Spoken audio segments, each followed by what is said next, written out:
The relationships within the source of projection are called paticca. For example, when my hand is illuminated by sunlight, it casts a shadow on a two-dimensional surface, like the floor.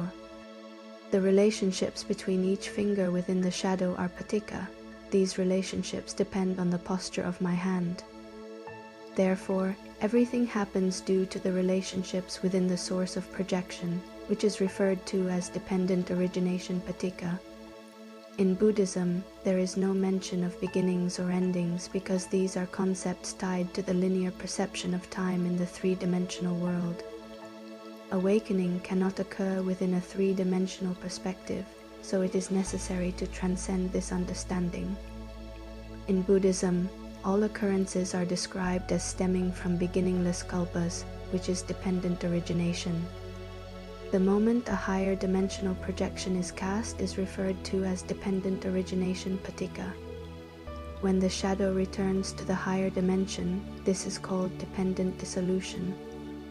Everything in our reality occurs because of paticca, which arises from information in higher dimensional spaces. Thus, the two-dimensional world originates from the three-dimensional, the three-dimensional world originates from the four-dimensional, and so on. The n-1th dimension is the dependent origin of the nth dimension. When n approaches infinity, it represents the origin of all things. At this point, everything becomes empty in nature.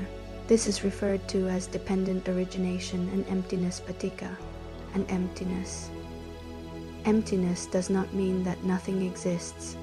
Rather, all things exist without attachment to any single entity or to any particular level of existence.